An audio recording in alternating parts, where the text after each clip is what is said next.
ક્યારેક ક્યારેક જીવનની અંદર એટલી ખરાબ ઘટનાઓ બનતી હોય અને જીવન આપણને તેવી કગાર પર લાવીને મૂકી દે કે કોના ઉપર વિશ્વાસ કરવો અને કોના ઉપર ન કરવો તે ખબર જ ન પડે. નમસ્કાર મિત્રો, હું છું જયમીન જોશી. સ્વાગત છે આપનું જયવાદમાં. આજે મારે વાત કરવી છે 33 વર્ષથી 35 વર્ષના એક યુવાનની, જે રાજસ્થાનના મૂળ હતા. ઉંમર લગભગ 34-35ની હશે. એ 35 વર્ષીય યુવાન રાજસ્થાનનો મૂળ વતની, રહેવાનો પુણેની અંદર, અને સાડીનો વેપારી હતો. એ વ્યક્તિ પુણેમાં પોતાનો બિઝનેસ કરતો, ત્યાંથી કર્ણાટક જાય, મદુરાઈમાં જાય, તમિલનાડુના મદુરાઈમાં, અને સુરતમાં પણ તેનો માલ આવતો. પદ્માવતી કલેક્શન નામની એની સાડીની પોતાની દુકાન હતી. ઉદ્યોગપતિ હતો, સારા પૈસા હશે એવું આપણે માની લઈએ, કેમ કે રાજ્યની બહાર એના ધંધા ચાલતા હતા.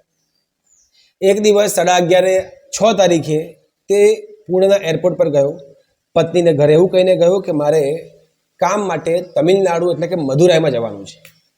અને પછી પાછળથી પૂજાબેન, જેમના પત્ની છે, એમને ફોન આવે છે કે મને મારા 4 મિત્રો પુણે એરપોર્ટથી જબરજસ્તી સુરત લઈ જાય છે.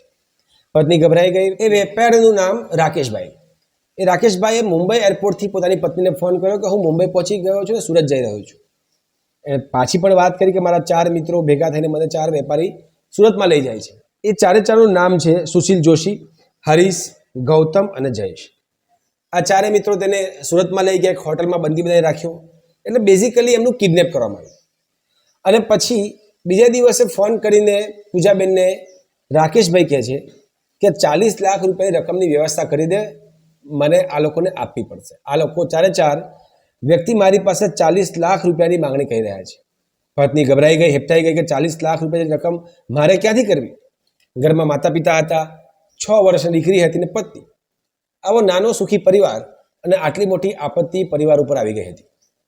હવે સવાલ એ છે કે પૂજાબેન 40 લાખ રૂપિયાની વ્યવસ્થા ક્યાંથી કરે? પત્નીએ વાત કરી, ભાઈ આટલી વ્યવસ્થા ક્યાંથી કરવાની? પાછો પતિનો ફોન આવ્યો, પતિએ પાછી માંગણી કરી. એટલે પૂજાબેને ચોખ્ખું કીધું કે આપણું ઘર પણ વેચી દઈશું તો પણ 40 લાખ રૂપિયા રકમ મળશે નહીં. હું 40 લાખની વ્યવસ્થા ક્યાંથી કરું? અને સીધી વાત છે કે 40 લાખ રૂપિયા પત્ની ક્યાંથી લાવે? જે પુરુષ હોય તો કોઈની પાસેથી માગી ભીખીને પણ કરીને લાવે.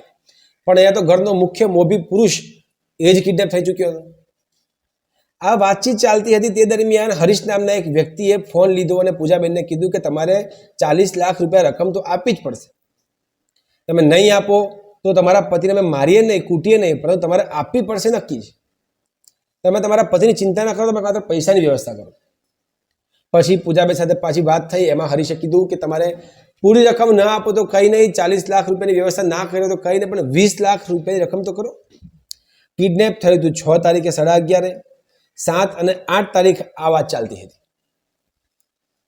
પતિએ બીજે દિવસે ફોન કરીને કીધું કે ભાઈ હું ડિંડોર પોલીસ સ્ટેશનની બહાર છું અને હવે તું ગમે તેમ કરીને 40 લાખ રૂપિયાની રકમની વ્યવસ્થા કરી દે. પત્નીએ કીધું કે હું કરી શકતી નથી. એ રડે, આક્રંદ કરે, વિચારે, ટેન્શન કરે, પણ શું કરે કે ખબર પડતી ન હતી. અને પછી પતિ ફોન કરીને એવું કહે છે કે આ મારો છેલ્લો ફોન છે, તું પૈસાની વ્યવસ્થા નહીં કરી શકે તો આ મારો અંતિમ ફોન છે. આવું કહીને પતિ રાકેશભાઈએ પોતાનો ફોન મૂક્યો અને પત્ની વધુ ગભરાઈ ગઈ. પત્નીએ ફોન કર્યો પણ ફોન બંધ આવતો હતો, વાત થતી હતી નહીં. અને બીજે દિવસે સીધા પોલીસ સ્ટેશનમાંથી ફોન આવે છે કે તમારા પતિ આત્મહત્યા કરી છે. પૂજાબેન સાવ ભાંગી પડ્યા. માતા પિતા અને પૂજાબેન લાશ પાસે ગયા. એમણે લાશ દેખી. 48 કલાક પછી એમને પોસ્ટમોર્ટમ કરવામાં આવ્યું. ડિંડોર પોલીસ સ્ટેશનમાં ફરિયાદ નોંધાઈ. પોલીસવાળા પહોંચી ગયા. અને આત્મહત્યા કેવી રીતે? તો આ 4 મિત્રોએ, આ 4 વ્યક્તિએ ભેગા થઈને રાકેશભાઈને જે હોટલમાં રાખ્યા હતા, રૂમ નંબર 104માં, તેના બાથરૂમમાંથી રાકેશભાઈએ કૂદકો માર્યો અને પોતાનું જીવન ટૂંકાવી નાખ્યું. હવે આ ઘટના એવી છે કે સમજ જ ના પડે કે આમાં વાંક કોનો કાઢીએ.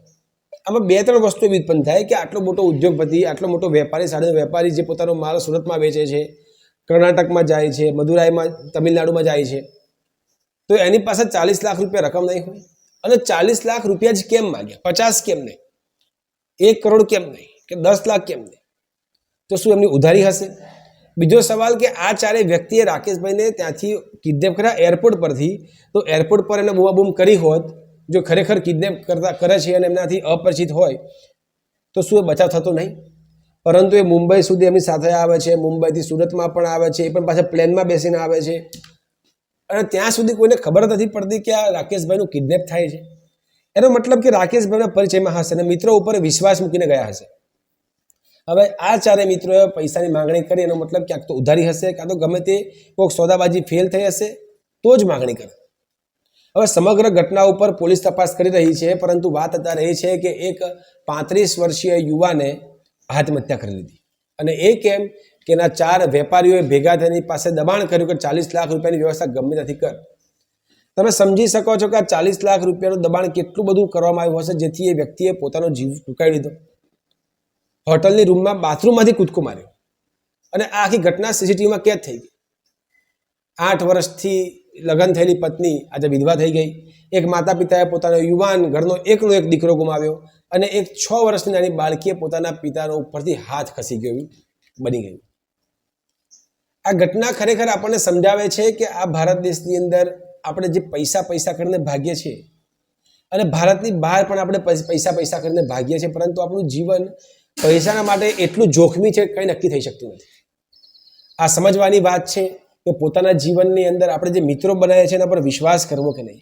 જ્યારે પૈસાની વાત આવે છે તો પૈસા એ આપણા સગા ભાઈને પણ આપણો દુશ્મન બનાવી દેતા હોય છે. આશા રાખીએ છીએ કે આ 4 ગુનેગારોને કોર્ટ સજા કરશે અને આ માધ્યમથી રાકેશભાઈને શ્રદ્ધાંજલિ. આ દેશના કાયદા ઉપર એટલો તો ભરોસો છે કે આ 4 ગુનેગારોને સજા થશે. આવી જ નવી ઘટના સાથે ફરી મળીશું. ત્યાં સુધી નમસ્કાર.